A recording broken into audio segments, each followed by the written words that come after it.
أعوذ بالله من الشيطان الرجيم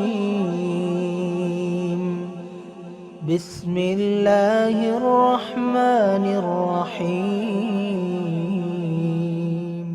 الله إن الصفا والمروة من شعائر الله സഫയും മർവയും അല്ലാഹുവിൻ്റെ ചിഹ്നത്തിൽപ്പെട്ടതാണ്. എന്നിട്ട് പറയാ ഫമൻ ഹജ്ജൽ ബൈത്ത അവ ഇഅ്തമറ, ഒരാൾ ഹജ്ജ് ചെയ്യാണ് അല്ലെങ്കിൽ ഉംറ ചെയ്യാണ് എങ്കിൽ ഫലാ ജുനാഹ അലൈഹി അയ്യത്തവഫ ബിഹിമാ, ഈ സഫാ മർവക്കിടയിലുള്ള തവാഫ് സഅയ് ചെയ്യൽ അവർക്ക് തെറ്റില്ല. തെറ്റില്ല എന്ന് പറഞ്ഞാൽ മതിയോ? അല്ല, തെറ്റില്ല എന്ന് പറഞ്ഞാൽ മതിയോ? പോരല്ലോ, സഅയില്ലെങ്കിൽ ഹജ്ജുണ്ടോ? എന്താണ് നിങ്ങൾ മിണ്ടാത്തത്?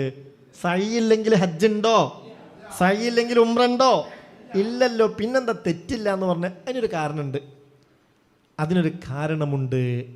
ഒരു കാലഘട്ടത്തിൽ ആ സഅയ് തെറ്റാണെന്ന് വിശ്വസിച്ചിരുന്നു. അങ്ങനെ ഒരു വിശ്വാസം ഉണ്ടായിരുന്നു. എന്താണ് ആ വിശ്വാസം ഉണ്ടാവാൻ കാരണം?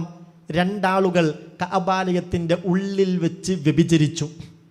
രണ്ടാളുകൾ കഅബാലയത്തിൻ്റെ ഉള്ളിൽ വെച്ച് വ്യഭിചരിച്ചു. ഈ ആയത്തിന്റെ വ്യാഖ്യാനത്തിൽ മഹാനായ ഇബ്നു കസീർ തങ്ങളടക്കം രേഖപ്പെടുത്തിയിട്ടുണ്ട്. രണ്ടാളുകൾ കഅബാലയത്തിൻ്റെ ഉള്ളിൽ വെച്ച് വ്യഭിചരിച്ചു. അവർക്കൊരു ശിക്ഷയെന്നോണം, ലോകത്തിനൊരു പാഠമെന്നോണം അവർ രണ്ടുപേരെയും അല്ലാഹു കല്ലാക്കി മാറ്റിമറിച്ചു. രണ്ടുപേരെയും കല്ലാക്കി മാറ്റിമറിച്ചു. ഇസാഫ് നാഇല എന്നാണ് അവരുടെ പേര്. ഇസാഫ് നാഇല, ഇതാണ് അവരുടെ പേര്. അവരെ കല്ലാക്കി അല്ലാഹു മാറ്റിമറിച്ചു. അപ്പോൾ അന്നുള്ള ആളുകൾ എന്ത് ചെയ്തു എന്നറിയോ? പണ്ഡിതന്മാർ ഈ രണ്ട് രൂപത്തെയും കഅബാലയത്തിൻ്റെ അടുക്കൽ എടുത്തു വെച്ചു. എന്തിനെന്നറിയോ? ഇത് ആളുകൾക്കൊരു പാഠാവണം.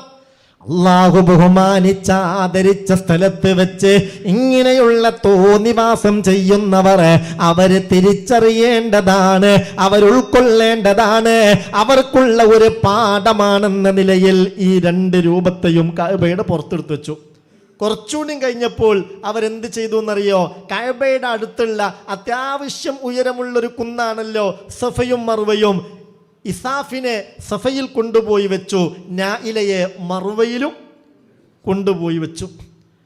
അങ്ങനെ ഒരു പാഠത്തിന് വേണ്ടി അവർ വെച്ച ഈ കല്ലിനെ കാണാൻ പല ആളുകളും ഇങ്ങനെ പോയി. അവസാനം എന്ത് ചെയ്തു എന്നറിയോ? എത്തി ഈ പ്രതിമയെ ആരാധിക്കുന്നിടത്തി കാര്യങ്ങൾ. ഈ പ്രതിമ എന്ത് ചെയ്തു? കാണാൻ പോയി. പിന്നെ അതിനെ ഒന്നിക്കാൻ തുടങ്ങി, അതിനെ ബഹുമാനിക്കാൻ തുടങ്ങി, അതിൻ്റെ മുന്നിൽ തല താത്താൻ തുടങ്ങി, അതിൻ്റെ മുമ്പിൽ സുജൂദ് ചെയ്യാൻ തുടങ്ങി. ചുരുക്കത്തിൽ അതിനെ പിന്നെന്താക്കി? ദൈവാക്കി. നിങ്ങൾ മനസ്സിലാക്കുന്നുണ്ടോ? അതിനെ പിന്നെന്താക്കി? ദൈവാക്കി. അങ്ങനെ പിന്നെ ഇതിൻ്റെ രണ്ടിൻ്റെ അടുത്തേക്ക് ഇങ്ങനെ ചുറ്റല് ഒരു പുണ്യമുള്ള അമലായി പലരും കാണുകയും ചെയ്തു. അതൊരു ഇബാദത്തായി കാണുകയും ചെയ്തു. അപ്പോൾ പിന്നെ അതിനെ ശക്തമായി വിമർശിക്കണമല്ലോ. അത് പാടില്ല എന്ന് പണ്ഡിതന്മാർ ഫത്വ കൊടുത്തു. പിന്നെ ഹജ്ജിൻ്റെ മസ്അല വന്നപ്പോൾ, ഹജ്ജിൻ്റെ നിയമം വന്നപ്പോൾ അപ്പോഴും ചില ആളുകൾ പറഞ്ഞു, സയ്യൊരിക്കലും പറ്റൂല, അത് തെറ്റാണ് എന്ന് പറഞ്ഞു. അപ്പോഴാണ് ആയത്തിറങ്ങിയത്, ഫമൻ ഹജ്ജൽ ബൈത അവ ഇഅ്തമറ ഫലാ ജുനാഹ അലൈഹി അയ്യത്തവഫ ബിഹിമാ ഇന്നസ്സഫാ വൽ മർവത മിൻ ശാഇരില്ലാഹ്.